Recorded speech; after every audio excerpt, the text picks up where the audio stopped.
Hi, this is Reverend Carolyn Harvill of the Louisville Center for Spiritual Living. Thank you for joining us. You are most welcome. I wanted, as we started today, to give you a little outline of what's going to be happening for the next few weeks. I'm going to be out of pocket for the next 2 weeks. And next week, Karen Rader, a practitioner, is going to be sharing with us on Sunday morning. And then the following Sunday, Vicki Jeter will be. I think both of these ladies have much to offer, and I hope that you can join them and share their knowledge and their wisdom and their deep spirituality to encourage and support you. The third Sunday, the first Sunday in September, is our social Sunday.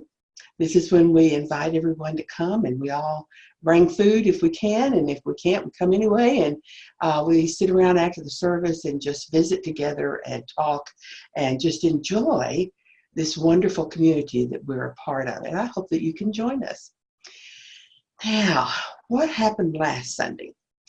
I talked about Maimonides. Maimonides was a 12th century philosopher, physician, astrologer. And he was Jewish, and he wrote it's actually 13 volumes of where he took the Jewish law and organized it and interpreted it and put it into an order that was more accessible to more people, and shared his wisdom in that process. He is one of the few of our great teachers that is respected by all three of the religions that came from Abraham: Christianity, Judaism, and Islam. They all study him and find support and knowledge and wisdom in his writings. I wanted to share with you we're using the book, The Secret Life. And we may do it again sometime in September because there's so much there. I haven't quite figured that out yet, but we'll let you know. The guy who, Jeffrey Katz, is the one who took the wisdom and put it into this little book, The Secret Life. So he took the 13 principles of faith, and based on what Maimonides had shared, he summarized it in this way. I believe with perfect faith that the Creator, blessed be his name, is the creator and guide of everything that has been created. He alone has made, does make, and will make all things. Now, language is something that we've talked about before. Ernest Holmes used a lot of he when he was writing about spirit. Not that he ever believed that spirit was gender, specific, or that it was had to be a male energy of any sort. And as his later writings came about, he used it to help people to understand when we're talking about spirit, we're not talking about a being in the sky with long white beard and all of that. We're talking a power that created everything, sustains everything, and expands everything to further growth.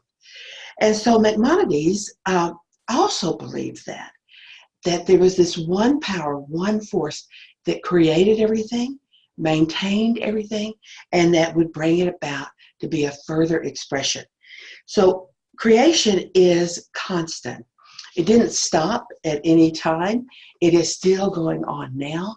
As we grow in our understanding individually and as groups, then we are part of that creativity that is changing the world and expanding what is available to all of us as we go forward. Now, he had a lot of different things that he thought very strongly about. And one that we talked about last Sunday was charity. And he has 8 levels of charity. And he talks about how important it is that you know how you're giving. Not only that you're giving, but that you understand how you're doing it. The top of it is he is the one who is credited with saying, give a man a fish, feed him for a day.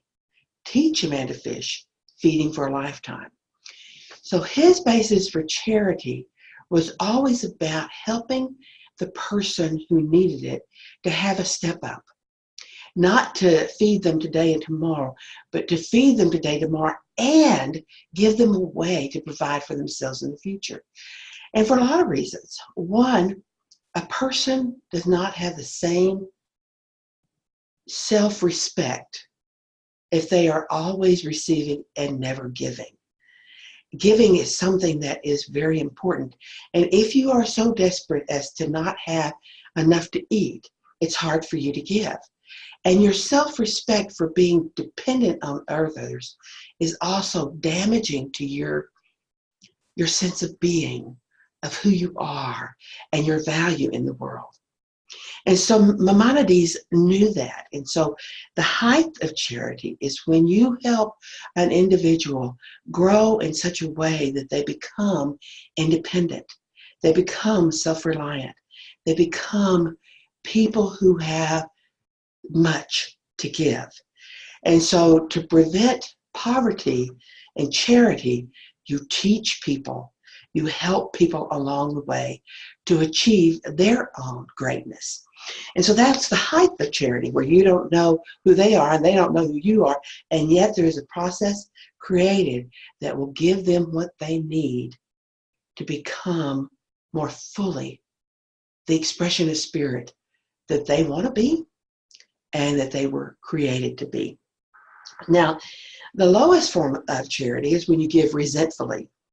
We talk about tithing, and if people tithe and they do it in a that's not real charity. That's not real giving. That is a duty, doing it for somebody else and that sort of thing. So I always tell people, tithe, but do it joyously. If it is not joyous for you, then you are creating a negative force in your life versus the positive force it was meant to be.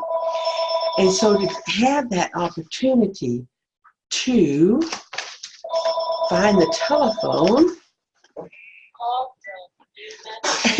Sorry about that. Well, I thought I had it turned off. Okay. So Maimonides, and if you came from a faith based on the Bible, then you know the story of the Pharisees. The Pharisees used to have their servants have little bells, and when they were going to the synagogue to give, the servants would ring the little bells, and they'd walk down the street and stand really tall in their beautiful robes right by people who were starving, right by beggars on the street. But they were standing tall and in their richness, and the little bell ringing, saying, look at me, I'm about to put a lot of money into the synagogue. Oftentimes it was not a full tithe. It was not given with joy to help others. It was given to say, I am holier than you. I do the right thing. Look at me and be impressed. That's not the kind of giving that we want to do. We want to give just simply because we give. It's part of who we are and part of what we do to be more fully the expression of spirit. So Maimonides had a lot to offer, and I encourage you to maybe take a look at that.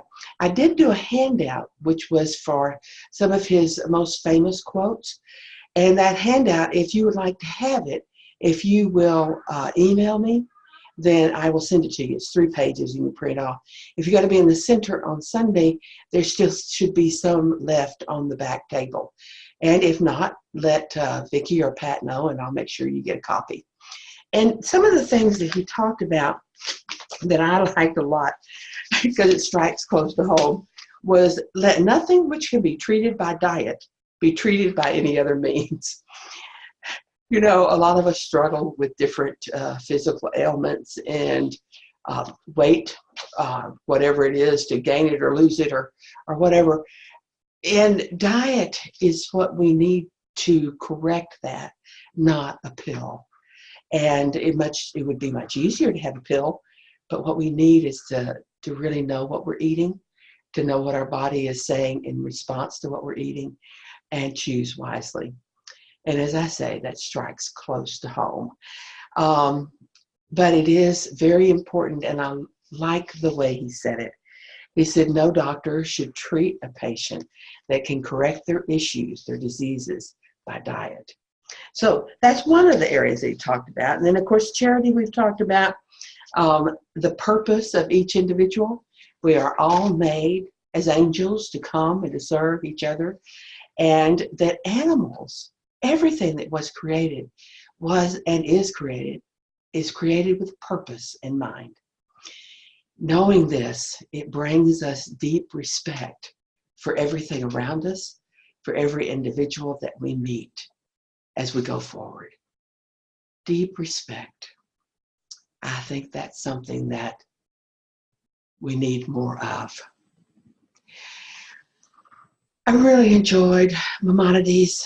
I hope that this little touch of him that I have had the opportunity to share has increased your curiosity about him or your understanding about some of the things that he taught, and that they have rung with your internal being to bring forth more expression of the spirit that you are. So thank you.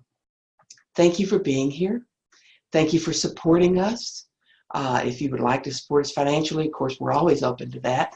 And you can go to our website at www.lcslonline.org and know that we support you in any way that we can. You can also find a place for prayer requests on our website. If you will submit it, then our prayer team will take it into affirmative prayer for you. Thanks again for being here. Have a wonderful week and blessings.